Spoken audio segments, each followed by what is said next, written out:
Okay, it's time for something a little bit random, and you have to be aware that I ordered this purely because it was on Amazon for £5, and I was like, I just got to see if this is an incorrect listing, because there's no way this should be £5. So this is what I bought for £5. Dun, dun, dun. Now, you can admit, right, just looking at this right now, that this is an insane amount of stuff for £5. Look at what I'm getting here, right? This was listed as a pressure washer for your car. So you can imagine if you've got a car, off-road vehicle, something like that, you're walking in your wellies and you want to wash off your wellies or your dog when you're done, this is the type of equipment you would need. And this is its intention, right? So this is designed for that purpose. So it came, as you just saw, in that box as some sort of a kit. So I'm going to assemble the kit. Whether or not we're going to use the kit is another thing, because I don't know. I don't know if I can face it. Well, look, there was a bit of juice in there. You saw that. A bit of juice. So it's got some water in it. It doesn't stink. I'm guessing it's been primed in the factory. I feel we are going to have to end up using this now. How am I going to hook this up indoors? Right, so there is the receptacle. So that's the adapter to adapt those two things. And what's really weird is it has two washers. You've got a flat washer and a round one. So I'm not really sure what's the intention. This feels to me like a replacement round washer for the hose lock system. So that's probably just a spare for one of those. So I'm going to keep this washer in the bag with the cap. And that's, it didn't come with any instructions, anything at all. You just got to figure it out. Fortunately, it's not too tricky. So it would probably be quite cool. You can see it's just has an intake that you can just chuck into anything. So you could just have a jerry can full of water. I'm going to measure that out now, see how long that is. But that's that part screwed on. So that is, I would say, about 1 meter long. So that will go in any jerry can. The only problem is maybe you've got to support the pump, but you could put the pump on the side of your car or van or something, couldn't you? This could be on your sidewall. I'm liking this. I really cannot complain for the money. I wonder if they were trying to get rid of them or something. Look at this, max amps 5 amps. It's definitely going to be tricky for me to try to run that in here unless I find the car battery. Let's get that going. Come on, let's go. I was thinking about this the other day, that we always used to chew the ends of these. If you couldn't get them on, you'd chew the end up a bit. I don't know if that's common practice or that was just something that I would do. Ugh. Good. And they're saying it's a pressure washer. I'm not sure how much pressure you're going to get. Well, you're going to get maximum pressure 0.6 millipascals, whatever that is. But let's just review this. This is really cool. That's firm, by the way.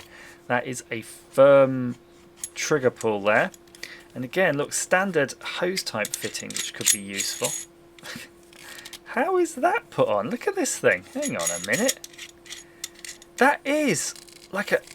Oh, I can't get it off. I've not... There we go. What am I seeing? This is crazy. Look at that.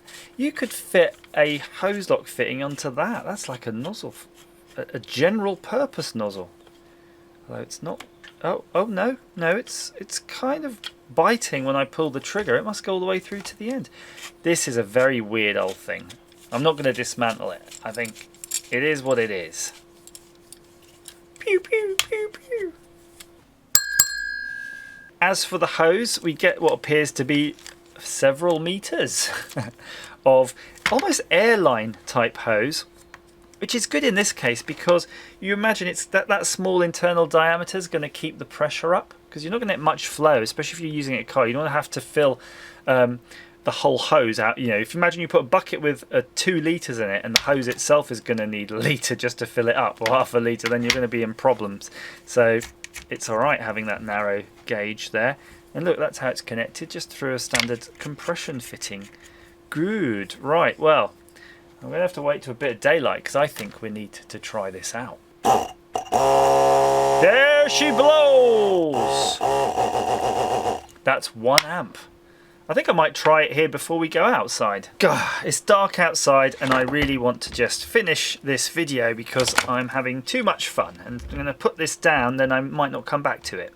So I've got myself a container of water and I'm going to zoom out. It's quite dangerous here. I am surrounded with electrical things, as you can imagine. It's just a multi-plug bank in front of me, all of the camera stuff. So first things first, let's put the hose in, the I don't know what you call this kind of hose, the take-up hose I'm going to say it's called. I'll just make that up. Into there, and I'm going to run it, or attempt to run it, without a hose so that we can prime it. So I'm going to do this and I'm going to try to switch the switch. Yeah! That's 1.5 amps now, so that's drawing way more current now that it's actually got water going through it, which I guess makes sense. So I'm going to now attach the hose. I think I'm going to have to take off a few coils, so let's cut that. Oh no, it's soaking wet around here. It's safe enough, isn't it? We've got RCDs, MCBs, it's fine. Right, now we can put that down. I've got to just grab its lead. I should just wire this up permanently. But I suspect we're going to run out of juice on our bench power supply shortly. Right. Whoa! Ah! Water everywhere. Okay. Got to fix this seal. Definitely leaking out of here. And that's bad news. I might need to put some PTFE on here because that seal, oh my gosh. So that seal inside there has basically totally warped under the pressure.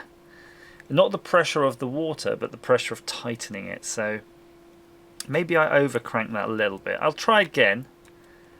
Let's try again. I used that round washer in the end because the other one just wasn't working. I've kind of less jankily wired it up so I don't have to keep my hand on that. I'll put that under the bench, stop it from floating away. And we're going to try now this part of the hose. Eventually something will start not leaking. Now I am starting to get very wet around here and there's a lot of electrical. Whoa! Now that is actually impressive. I think as is, this is going to work. If you've got like dirty boots or something, you're even just the hose on its own. This is cool as a transfer pump as well. My word, £5. Okay, I'm going to put it on this and I'm going to put the power on and see if anything leaks. So if this doesn't leak and this doesn't leak, it means it's holding pressure, which is pretty cool. Something's leaking. Uh-oh, at here. And that was probably me because you remember I was messing with this. Let's pull the trigger out any pressure. And I've got some pliers here. Going to give it a twist. I think there's probably a point where I'm going to have to take some proper PTFE, but that's probably good enough. Yeah, I mean, it's only pressurizing here when it's maximum, so I'm going to pull the trigger now. Whoa! That was all over my plugs. Let's not touch the plugs. Right, let's go. Yes! That's good stuff right there.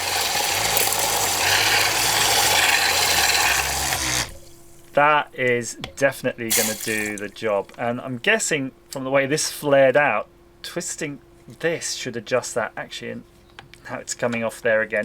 Let me try to tighten this. Right, this is awesome now. This does not leak at all. The whole thing pressurizes up. The pump stops now. When it stops, it's using load, so that's not necessarily a good thing.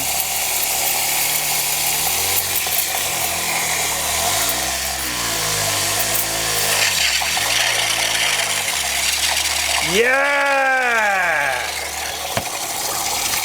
Right, I didn't know if you saw that, but if you squeeze the trigger gently, it sprays wide, and then the further you squeeze it, it goes to a sort of laser point. Look. No, I said look, ran out of pressure. Right, watch, just watch, just watch.